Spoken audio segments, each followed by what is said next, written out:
up, bro? Oh, dog. What are you doing? Chilling, smoking a blunt. You want some? Right here? It's just weed, dog. Nobody cares. Nah, man, I'm straight. Thanks, though. Alright, man. Suit yourself.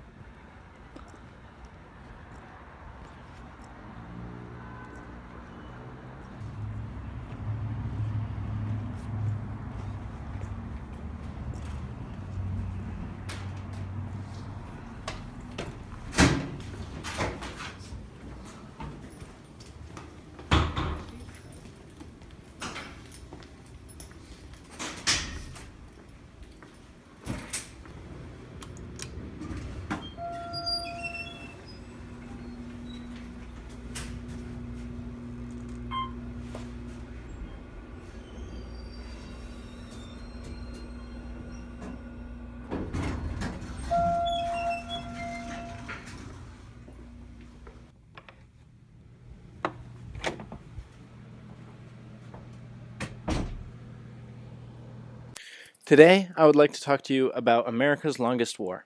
However, this isn't a war with soldiers or bombs. It is the war on drugs. This is an issue brought up heavily in the hit Netflix series Orange is the New Black. In 1971, Richard Nixon declared the war on drugs. Nixon believed that by decreasing the supply of drugs, it would decrease the demand. However, all this did was increase the price.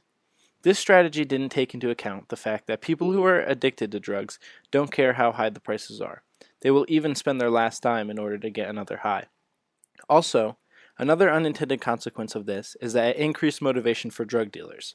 This is because the increase in price meant an increase in profits. Next, let's talk about another unintended consequence of the war on drugs. This is the overpopulation of the prison system. In 1971, when the war on drugs began, the U.S. housed around 200,000 inmates. Now, in 2016, we have over 2.4 million prisoners. That means there has been a 900% increase in prisoners since the beginning of the war on drugs. Another view of how disproportionate the United States prison system is the population. The United States accounts for nearly 5% of the world population, but 25% of the worldwide prison population, meaning we imprison more than any other country. But this isn't the fault of judges, due to the fact that their hands are tied by tough-on-crime laws and mandatory minimums of life for simple possession. In 2014 alone, there were 1.5 million drug arrests, 80% for possession and almost 50% for marijuana. Next, let's talk about the racial aspect of the war on drugs. This is first seen through the laws that differentiate in sentencing for powder cocaine and crack cocaine, even though they are the same chemical compound. The only difference is how they are consumed and the fact that powder cocaine was typically used by upper-class Wall Street tycoons, whereas crack cocaine was used in low-income racial neighborhoods. Also, it is evident that there are much higher rates of incarceration in black and Latino neighborhoods than white neighborhoods, even though drug use tends to be at equal rates. Another flaw with the war on drugs is the scheduling system, specifically the classification of Schedule I drugs. This means if that drug has high potential for abuse or addiction.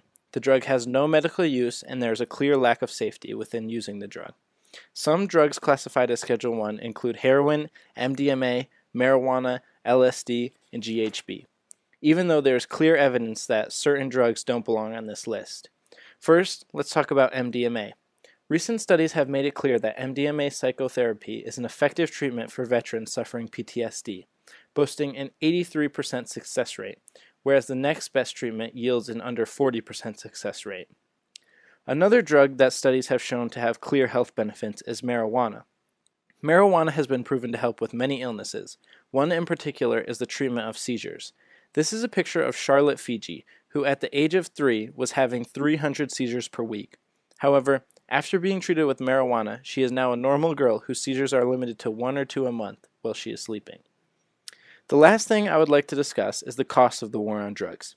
It has cost roughly $22,000 per prisoner per year to house and feed, which in 2009 added up to $2,094,510,000. However, this isn't even the most expensive aspect of the war on drugs.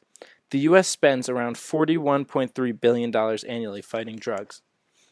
Also, if the U.S. were to end the war, they would save $25.7 billion in state and local taxes and $15.6 billion in federal expenses each year.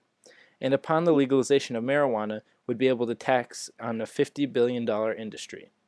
So, after 45 years and billions of dollars, rates of drug use are as high or higher than when Nixon declared the war on drugs. And according to a national survey of teens, it's easier for them to get marijuana than a beer. This is why I believe it is time for America to write a peace treaty with drugs and look for an alternative solution.